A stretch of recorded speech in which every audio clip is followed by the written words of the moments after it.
Namaste dear learners, I welcome you all to our series of video lessons. Today we will be discussing a poem called On Killing a Tree, written by one of the best known Indian English poet and playwright called Giu Patel. Giu Patel was born in Mumbai and he completed all of his education from Mumbai itself. He has written many dramas and he has many collections of poetry to his name. And Giu Patel is known for his poems and he is he is very famous for his poems only. ಅವರು ಗಿಯು ಪಟೇಲ್ ಅವರು ಮುಂಬೈ ನಗರದಲ್ಲಿ ಹುಟ್ಟುತ್ತಾರೆ. ಆನಂತರ ಮುಂಬೈಯಿಂದನೇ ತಮ್ಮ ಎಲ್ಲ ಶಿಕ್ಷಣವನ್ನು ಪಡಿತಾರೆ. And he has written dramas as well as poems, but he is known for his poems only. Through this poem, the poet ironically conveys a profound message to the readers on saving trees. The poem is all about a tree which is being cut down, and the poet through this poem wants to convey a message, wants to tell to the readers that how much it is important for us to save the trees. In the poem, the poet has described the effective steps to completely kill or destroy a tree. The poet doesn't ask the readers to protect the trees, rather he talks about what it takes to kill a tree completely. ಕವಿಗಳು ಏನು round about ways way of ಸೇಯಿಂಗ್ನಲ್ಲಿ ಈ ಕವಿತೆಯನ್ನು ಬರೀತಾರೆ. ಅವರು ಮರಗಳನ್ನು ರಕ್ಷಣೆ ಮಾಡಿರಿ, ಮರಗಳು ನಮಗೆ ಜೀವನವನ್ನು ಕೊಡ್ತಾವೆ ಅಂತ ಹೇಳೋದಿಲ್ಲ ಕವಿತೆಯಲ್ಲಿ. Rather he talks about how we should kill a tree. ಒಂದು ಮರವನ್ನು ಹೊಡಿಬೇಕು ಅಂತಂದರೆ ನಾವು ಏನೆಲ್ಲ ಮಾಡಬೇಕು ಅನ್ನುವಂತಹ ವಿಚಾರಗಳನ್ನು ಅವರು ವಿರೋಧಾಭಾಸವನ್ನು ಉಪಯೋಗ ಮಾಡ್ತಾ ಹೇಳ್ತಾರೆ. The poet Giu Patel uses irony and he is successful in conveying his message to the readers.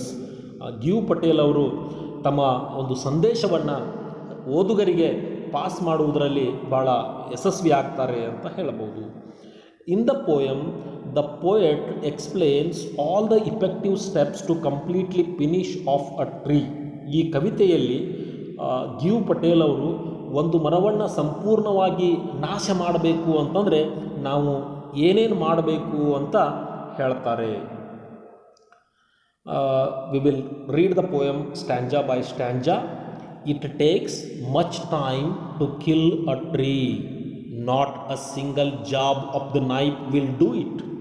The poet says it takes much of your time to kill a tree completely, and you cannot kill a tree with a single jab of your knife.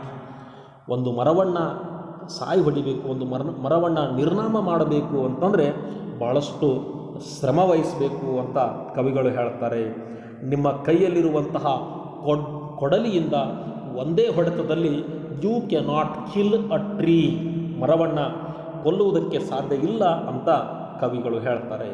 It has grown slowly, consuming the earth, rising out of it, feeding upon its crust, absorbing years of sunlight, air, water, and out of its leprous hide, sprouting leaves. The tree has consumed the earth. ಭೂಮಿಯನ್ನು consume ಮಾಡಿಬಿಟ್ಟಿದೆ, ಅಪೋಷಣ ಮಾಡಿದೆ, ತಿಂದು ಹಾಕಿದೆ ಅಂತ ಕವಿಗಳು ಹೇಳ್ತಾರೆ. And it rises out of the earth, ಭೂಮಿಯಿಂದ ಹೊರಗಡೆ ಎದ್ದು ಬಂದಿದೆ. And feeding upon its crust, ಅದು ತನಗೆ ಬೇಕಾದಂಥ ಆಹಾರವನ್ನು ಆ ಭೂಮಿಯಿಂದಲೇ ಹೀರಿಕೊಳ್ತದೆ ಅಂತ ಕವಿಗಳು ಹೇಳ್ತಾರೆ. ಅಬ್ಸಾರ್ಬಿಂಗ್ ಇಯರ್ಸ್ ಆಫ್ ಸನ್ಲೈಟ್, ನೂರಾರು ವರ್ಷಗಳಿಂದ ಸೂರ್ಯನ ಬೆಳಕನ್ನು, ಗಾಳಿಯನ್ನು, ನೀರನ್ನು ಕುಡಿದು ತಿಂದು ಮರ ಬೆಳೆದು ನಿಂತಿದೆ. ಅಂಥ ಮರವನ್ನು ನೀವು ಕೊಲ್ಲಬೇಕು, ನಿರ್ನಾಮ ಮಾಡಬೇಕು ಅಂತಂದರೆ ಇದು ಒಂದು ಸ್ವಲ್ಪ ಸಮಯದ ಕೆಲಸ ಅಲ್ಲ ಅಂತ ಕವಿಗಳು ಹೇಳ್ತಾರೆ. and out of its leprous hide sprouting leaves. The leaves are sprouting. ಆ ಮರದಿಂದ ಎಲೆಗಳು ಹೆಂಗೆ ಯಾವ ರೀತಿ ಚಿಗುರ್ತಾವೆ ಅಂತಂದರೆ as if it is a leprosy, ಏನು ನಮ್ಮ ಕುಷ್ಠರೋಗದ ರೀತಿ ಅವುಗಳನ್ನು ಏನು ಮಾಡಿದರೂ ಕೂಡ ಅವುಗಳು ಸಾಯುವುದಿಲ್ಲ, ಆ ರೀತಿ ಬೆಳಿತಾವೆ ಅಂತ ಕವಿಗಳು ಹೇಳ್ತಾರೆ. So hack and chop. ಹಾಗಾದರೆ ನಾವು ಇಂಥ ಮರವನ್ನು ಕಡಿಬೇಕಂದ್ರೆ ಏನು ಮಾಡಬೇಕು? We should hack it and chop it off. ಅದನ್ನು ಮೊದಲೇ ಆ ಕೊಡ್ಲಿಯಿಂದ ಕಡಿಬೇಕು, ಆನಂತರ ಅದರ ರುಂಡವನ್ನು ಕೊಯ್ಯಬೇಕು ಅಂತ ಕವಿಗಳು ಹೇಳ್ತಾರೆ.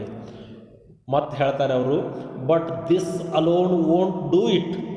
ಕೇವಲ ಒಮ್ಮೆ ಹೊಡೆಯುವುದರಿಂದ ಮತ್ತು ಅದರ ರುಂಡವನ್ನು ಕತ್ತರಿಸುವುದರಿಂದ you cannot kill a tree ಅಂತ ಕವಿಗಳು ಹೇಳ್ತಾರೆ. Not so much pain will do it. ಅದಕ್ಕೆ ಎಷ್ಟು ನೋವಾಗ್ತದೆ ಅನ್ನೋದನ್ನು ಕೂಡ ನಮ್ಮಿಂದ ಅರ್ಥೈಸಿಕೊಳ್ಳುವುದಕ್ಕೆ ಸಾಧ್ಯ ಆಗುವುದಿಲ್ಲ ಅಂತ ಕವಿಗಳು ಹೇಳ್ತಾರೆ. The bleeding bark will heal and from close to the ground will rise curled green twigs, miniature boughs. However you try to cut it, the bleeding tree, ಆ ಮರದ ರಕ್ತ ಸೋರ್ತಿರ್ತದೆ, ಆ ರಕ್ತದಿಂದ ಮರಳಿ ಆ ಮರ ಮತ್ತೆ ಚಿಗಿತದೆ ಅಂತ ಕವಿಗಳು ಹೇಳ್ತಾರೆ. The bleeding that happens in the body of the tree heels it's wound. ಆ ಮರದಿಂದ ನಾವು ಕಡಿಯುವಾಗ ಆ ಮರದಿಂದ ಜಿನುಗುವಂತಹ ಒಂದು ರೀತಿಯಾದಂತಹ ನೀರಿನಂತಹ ಒಂದು ದ್ರವ it heels the wounds of the tree. ಮರದ ನೋವುಗಳನ್ನು ಮತ್ತು ಅದು ಹೀಲ್ ಮಾಡ್ತದೆ, ಕಡಿಮೆ ಮಾಡ್ತದೆ ಅಂತ ಕವಿಗಳು ಹೇಳ್ತಾರೆ. Will rise curled green twigs. ನಾವು ಟ್ವಿಗ್ಸ್ ಅಂತಂದರೆ ಕೊಂಬೆಗಳು, ಕಟ್ಟಿಗೆಯ ತುಣುಕುಗಳು. ಆ ಮರದ ಕಟ್ಟಿಗೆಯ ತುಣುಕುಗಳನ್ನು ನೆಲದಲ್ಲಿ ಹುಗಿದ್ರೂ ಕೂಡ ಆ ಮರ ಮರಳಿ ಬೆಳೀತದೆ ಅಂತ ಕವಿಗಳು ಹೇಳ್ತಾರೆ. Miniature boughs which if unchecked will expand again to former size.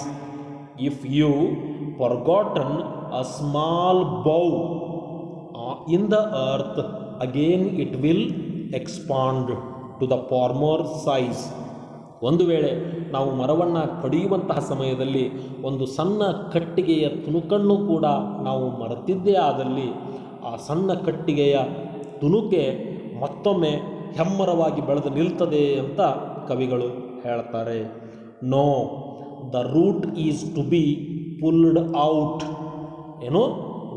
What we should do? First we should pull out the root of the tree. ಮೊದಲು ಆ ಮರದ ಬೇರುಗಳನ್ನು ಕಿತ್ತು ಹಾಕಬೇಕು. Out of the anchoring earth. ಎಲ್ಲಿಂದ? ಆ ಭೂಮಿಯಲ್ಲಿ ಆ ಬೇರುಗಳು ಹುಗಿದಿರುವಂತಹ ಭೂಮಿಯಿಂದ ಮೊದಲು ಬೇರುಗಳನ್ನು ಕಿತ್ತು ಹಾಕಬೇಕು. It is to be roped, tied and pulled out. How you pull out the roots? ಆ ಮರದ ಬೇರುಗಳನ್ನು ತೆಗೆಯುವುದಷ್ಟು ಸರಳ ಇಲ್ಲ. ಏನು ಮಾಡಬೇಕು ಅಂತಂದ್ರೆ ಒಂದು ಹಗ್ಗವನ್ನು ತೆಗೆದುಕೊಂಡು ಅದಕ್ಕೆ ಕಟ್ಟಬೇಕು, ಟೈ ಮಾಡಬೇಕು. And we are suppose to pull it out, snapped out or pulled out entirely. ಆ ಮರದ ಬೇರನ್ನು ಎಷ್ಟು ಸಾಧ್ಯವೋ ಅಷ್ಟು ಆ ಮಣ್ಣಿನಿಂದ ಕಿತ್ತು ಹೊರಗೆ ತೆಗಿಬೇಕು ಅಂತ ಕವಿಗಳು ಹೇಳ್ತಾರೆ. Out from the earth cave. ಗುಹೆ ಅಂತಿರುವ ಭೂಮಿಯಿಂದ ಆ ಮರದ ಬೇರುಗಳನ್ನು ಕಿತ್ತು ಎಸೆಯಬೇಕು ಅಂತ ಕವಿಗಳು ಹೇಳ್ತಾರೆ. And the strength of the tree exposed, the source white and wet, the most sensitive hidden for years inside the earth.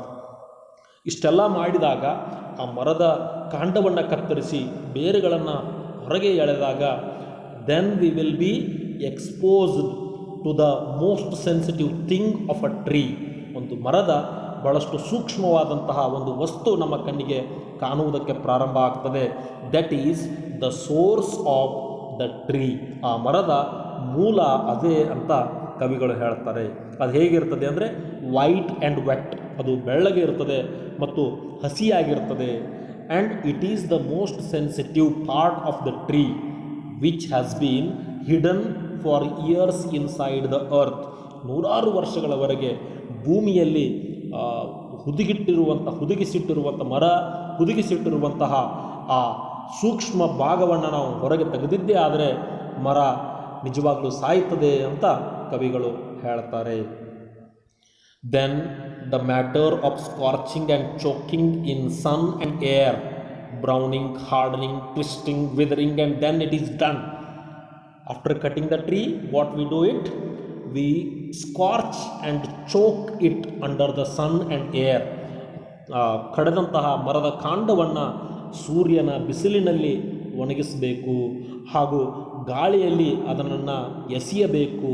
Then it what we do, we brown it, we harden it, we twist it, we wither it, and then it is done. ಒಂದು ಮರವನ್ನು ಹಸಿದು ಇದ್ದಾಗ ಅದರಿಂದ ಏನನ್ನು ಮಾಡುವುದಕ್ಕೆ ಸಾಧ್ಯ ಇಲ್ಲ.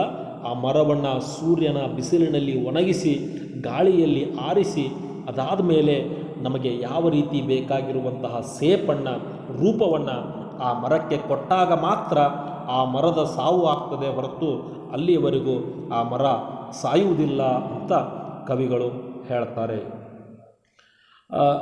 We can say that the poet Giu Patel describes the cruelty of man in killing, destroying the tree with irony, and conveys a message that trees are an essential and integral part of our life. The poet indirectly blaming human beings for killing and destroying the tree. ಮರಗಳನ್ನು ಕಡಿಯುವುದನ್ನು, ಮರಗಳನ್ನು ಸಾಯಿ ಹೊಡೆಯುವುದನ್ನು ವಿಮರ್ಶಾತ್ಮಕವಾಗಿ ಕವಿಗಳು ನೋಡ್ತಾರೆ. And we should not cut the trees, he says. Thus, the poet sympathizes with the tree and nature in general as it is being destroyed day by day by selfish humans. Every day we are cutting thousands of trees. The poet tells us that if you only cut the trees, it is not dead. To kill a tree, we should do all the things which are said in the poem, the poet says. These are the difficult words for your kind information. You can take them down and I will show you the explanation stanza wise. This is the explanation for stanza 1.